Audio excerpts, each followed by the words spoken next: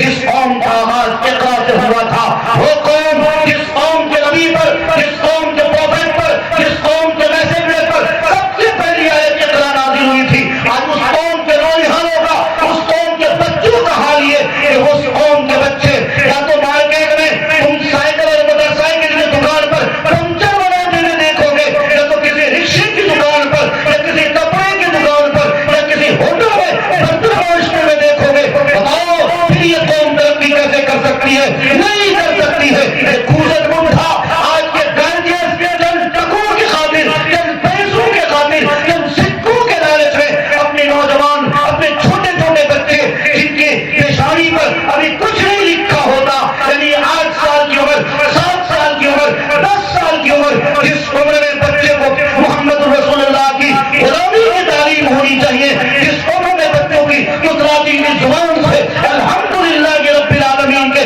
تراویح پہنچنے چاہیے, اس عمر میں میرے بچے موٹر سائیکل کا پنچر بناتا ہے, سائیکل کی دکان کا پنچر بناتا, ہوٹلوں کے برتن مانجتا ہے. بولو یہ قوم پچھڑی نہیں ہوگی, یہ قوم پسماندہ نہیں کہلائے گی, تو پھر کون قوم پسماندہ کہلائے گی؟ یاد رکھو دنیا گواہ ہے, تاریخ گواہ ہے, جس قوم نے بھی تعلیم کے اپنے رشتے کو مقبول کیا, جس قوم نے بھی اقرا کے دامن کو تھاما, جس قوم نے بھی تعلیمی میدان میں اپنے آپ کو پیش کیا, دنیا اس قوم کے تابع رہی ہے. تمہیں بھول گئے شاید ایک وقت تھا جس وقت کی ہماری تعداد مختصر تھی. قرآن میں اللہ کہتا کم من فئۃ قلیلۃ غلبت فئۃ کثیرۃ بإذن اللہ. ایک وقت تھا جب ہم 313 تھے, میری تعداد مٹھی بھر تھی, لیکن باوجود اس کے دنیا میں حکمرانی میری تھی, تاج و تخت کے کشور ہم کہلاتے تھے, میدان ہمارا ہوتا تھا, حکومت ہمارے پاس ہوتی تھی. آج حال یہ کہ دنیا میں اب 2025 کی جو رپورٹ آئی ہے, جو 2024 سے پہلے سب سے زیادہ تعداد کس قوم کی تھی؟ عیسائی کی تھی, لیکن مسلمانوں کی تعداد 2025 میں عیسائی سے بھی زیادہ بڑھ گئی ہے. یعنی دنیا میں سب سے زیادہ اگر تعداد میں کوئی قوم آگے ہے تو کون سی قوم ہے؟ حضرت مسلمان. لیکن مجھے بتاؤ آج بھی ناخواندہ کی تعداد, ان پڑھ گنوار کی تعداد, پڑھے لکھے نہ ہونے کی تعداد سب سے زیادہ کس کے پاس؟ ہمارے پاس.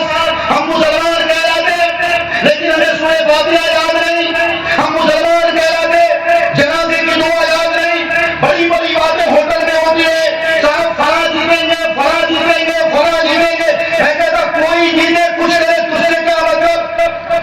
بے شک بے شک. تمہیں تو اس بات کی تعلیم ہونی چاہیے کہ مرنے کے بعد اللہ کو جواب دینا ہے, من ربک کا جواب دینا ہے, ما دینک کا جواب دینا ہے, من نبیک کا جواب دینا ہے, اللہ کے حضور حاضر ہونا ہے. لیکن نہیں صاحب, ہم تو ایک نمبر کے گمچھا دھاری نیتا ہے, جو نیتا آ جائے اسی کے پیچھے پیچھے ہم چلے جاتے ہیں. دو سموسا مل جائے, ایک تو رجنی گندھا مل جائے, اوپر سے کو 500 کا نوٹ ہمارے جیب میں ڈال دے.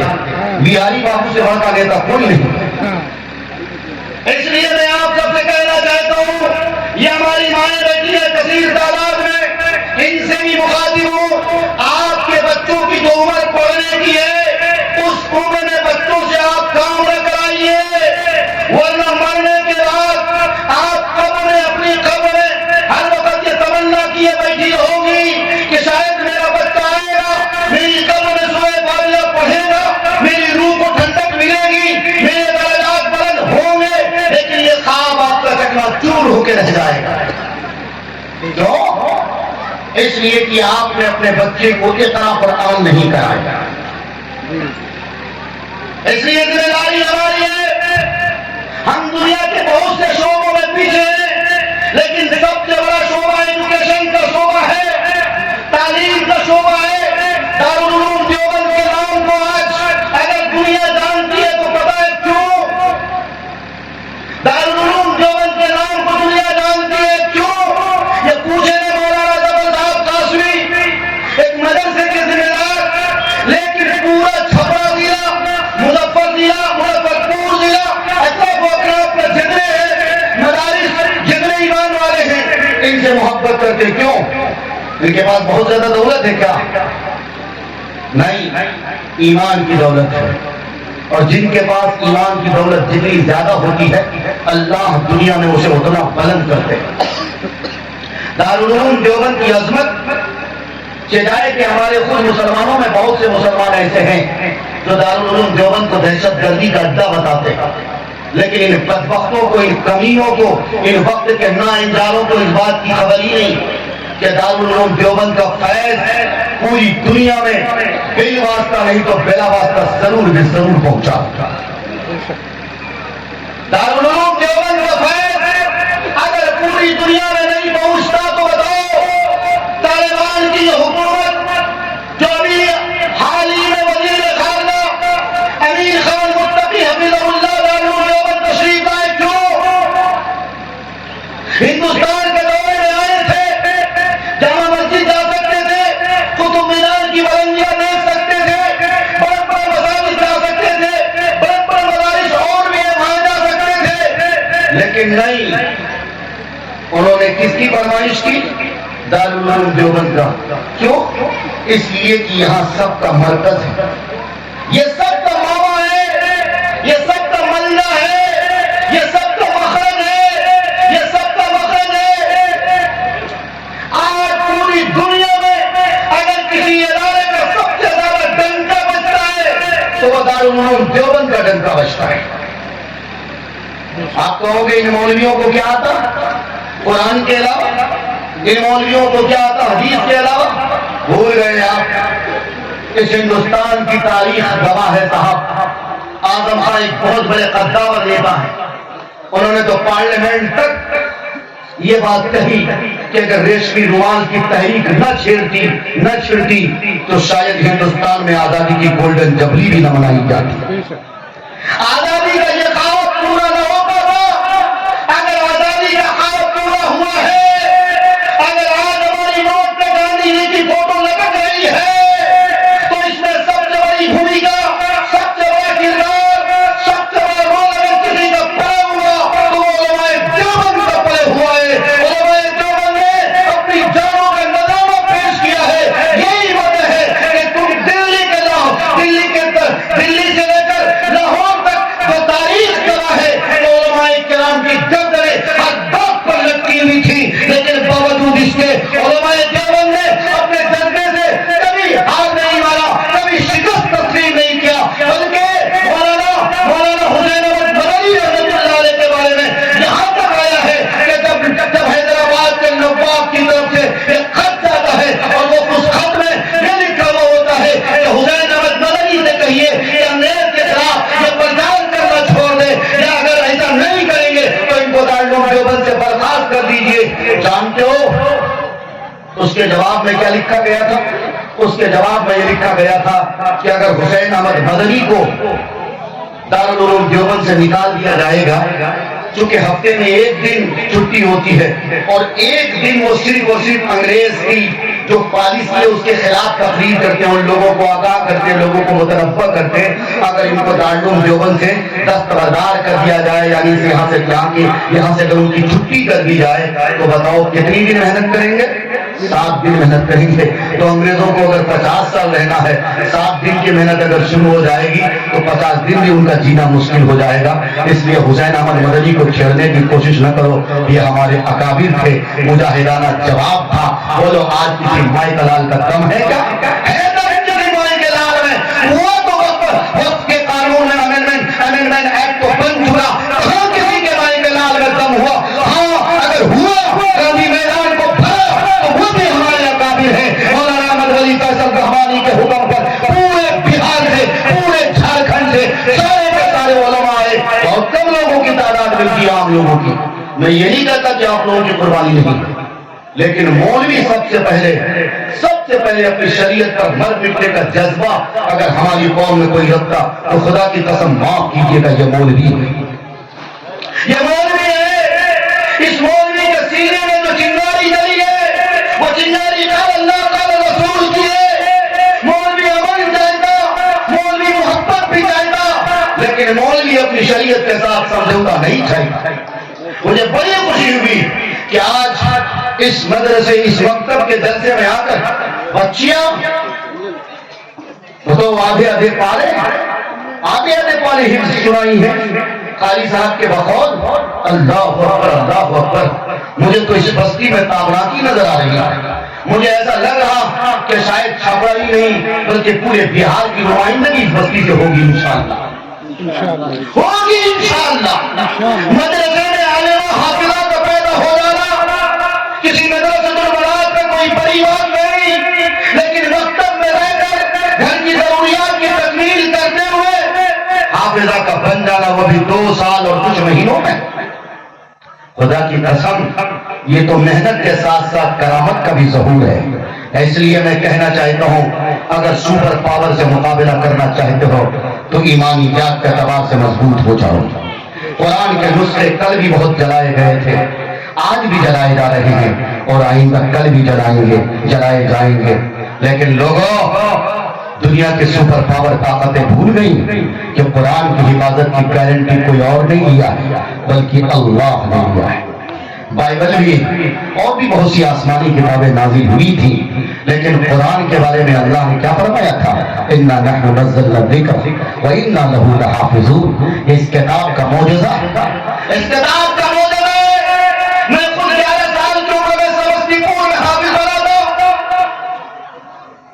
یہ اس کتاب کا معجزہ اس وقت سے لے کے اب تک الحمدللہ تراویح سنا رہا. بولو یہ قرآن کا معجزہ نہیں ہے؟ وہ نہیں ایک آدمی جس کے پاس کتنا لوتھڑا ہے، جسم میں کتنی طاقت ہوگی، ایک چھوٹی سی کتاب رکھنے کے لیے دے دیا جائے نانی دادی یاد آ جاتی ہے.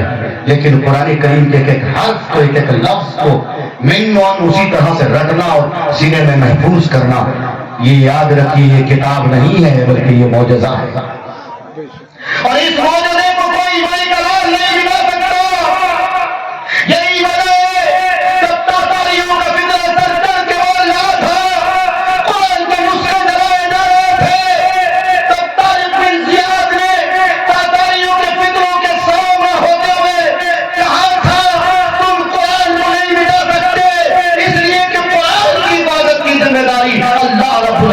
نے لے رکھی ہے.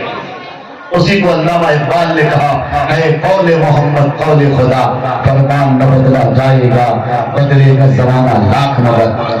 بولو قرآن نہ بدلا جائے. تو آپ بھی چاہتے ہو کہ اس قرآن کی حفاظت ہو؟ اپنی بچیوں کو حافظہ بناؤ، اپنے بچوں کو حافظ قرآن بناؤ. یہ دور ارتداد کا دور ہے. ارتداد کی آندھی بڑی تیزی کے ساتھ پھیل رہی ہے. مطلب سمجھتے ہماری بیٹیاں ہماری بہنیں غیر مسلم بچوں کے چکر میں آ کر ایمان کا سودا کر رہی ہیں. کوئی دن ایسا نہیں گزرتا جس دن میں کہ 2 سے 3 خبریں ایسی نہ آتی ہوں. سوشل میڈیا پہ اس طرح کے واقعات بھرے پڑے ہیں. اس میں سمجھتا ہوں سب سے بڑی غلطی اگر کسی کی ہے تو گارجینز کی ہے. اس لیے ماں باپ کو ہوش واختہ ہونا چاہیے، ہوش کے ناخن لینا چاہیے. آپ اپنے بچوں کو اگر شروع سے اس بات کی تربیت کریں گے. بولو کل میری مائیں کیسی ہوا کرتی تھی، بچوں کو رات میں سلاتی تھی، سنا کے سلایا کرتی تھی. کس طرح کے حسبی ربی جل اللہ پڑھ کے سلایا کرتی تھی، کلمہ طیب کا ورد کیا کرتی تھی، تب بچوں کو سلاتی تھی. آج کا زمانہ کتنا خراب چلا ہے. ٹی وی آن ہے، بچے کامیڈی دیکھ کر کارٹون دیکھ کر بچوں کا دماغ بھی کارٹون ہوا جا رہا ہے. یہ بچہ جب تھوڑا سا بڑا ہوگا کمر کو لٹکانے اور اٹکانے اور مٹکانے کی بات کرتا ہے. اس لیے میں آپ سب سے کہنا چاہتا ہوں، ذمہ داری کے ساتھ یہ کہنا چاہتا ہوں، وہ بچہ جس عمر میں آپ اپنے بچوں کو اسکول بھیجتے ہو، کانوینٹ بھیجتے ہو، کوچنگ سینٹر بھیجتے ہو، آپ کا بچہ نرسری میں اور کیجی میں پڑھتا ہے، پڑھاؤ منع نہیں ہے. لیکن اگر آپ کے بچے کے ہاتھ میں ایک ہاتھ میں اسکول کا بستہ ہے تو دوسرے ہاتھ میں قرآن پکڑاؤ، انشاءاللہ یہ بچہ اگر انجینئر بھی بنے گا تو وقت کا اچھا انجینئر بنے گا. اگر آپ کا بچہ LLB بھی کرے گا اس کی یادداشت اچھی ہوگی، حفاظت اچھی ہوگی. اس لیے آپ سب مجھے بتاؤ کیا اس بات کی ذمہ داری لیتے ہو کہ اپنے بچے کے ایک ہاتھ میں اگر اسکول کا بستہ دیں گے تو دوسرے ہاتھ میں قرآن پڑھائیں گے انشاءاللہ. لو یہ گارنٹی، اگر یہ گارنٹی لو گے تو میرا بچہ بھی انشاءاللہ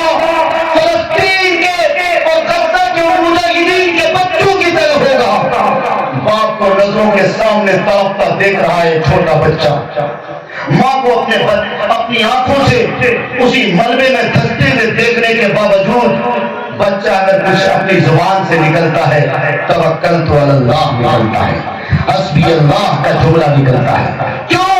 اس لیے کہ اس بچے کی تربیت ایمانی بھٹی میں تب کے ہوئی ہے.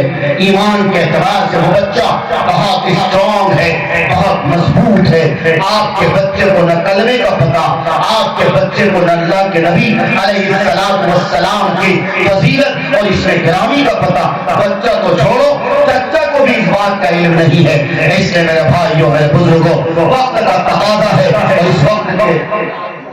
اس وقت کے تقاضے کو ملحوظ رکھتے ہوئے آپ سب کی یہ ذمہ داری بنتی ہے کہ اپنے بچوں کو پہلی فرصت میں قرآن کی تعلیم دو. اگر اسکول بھیجتے ہو، اسکول بھیجنے کے ساتھ ساتھ اپنے بچوں کو قرآن کی تعلیم دو. پھر انشاءاللہ آپ دیکھو گے کہ جس طرح سے فلسطین سے یہ آواز اٹھی ہے حسبی اللہ و نعم الوکیل، انشاءاللہ آپ کے بچوں کی زبان پر بھی یہی نعرہ گونجے گا.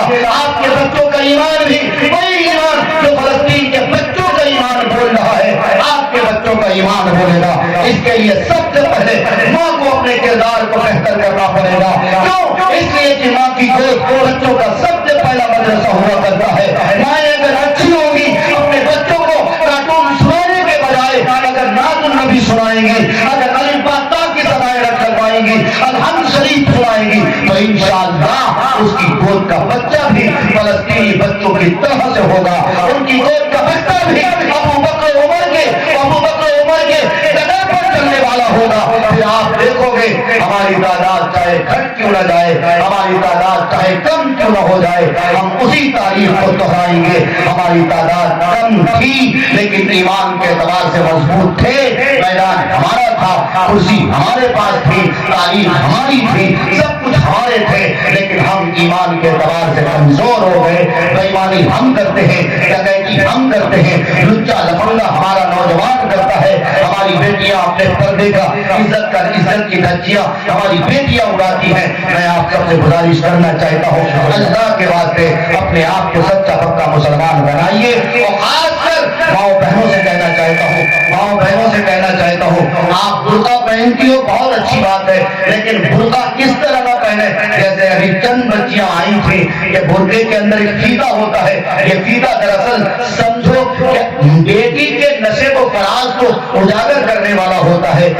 اس فیتے کو یا تو کاٹ کے پھینکیں اور بھڑکاؤ برقع پہننے کی کوئی گنجائش نہیں ہے. ایسا برقع نہ پہنیے کہ برقعے کو برقعے کی ضرورت پڑے، بلکہ برقع ایسا پہنیے جو پورا جسم ڈھیلا ڈھالا ہو، نشے و فراز کا اندازہ نہ ہو. اگر ایسا برقع پہنو گی انشاءاللہ آپ کی بھی عزت ہوگی، آپ کے ماں باپ کا بھی نام روشن ہوگا، سماج بھی بدلے گا، سوسائٹی بھی بدلے گی، انقلاب آئے گا. اگر آپ نے ان باتوں پہ عمل کیا، امید ہے اللہ کی ذات سے انشاءاللہ حالات ہمارے فیور میں ہوں گے، ہمارے حالات بدلیں گے. اللہ سے دعا کرتا ہوں اللہ ہم سب کو کہنے سننے سے عمل کرنے کی توفیق عطا کرے.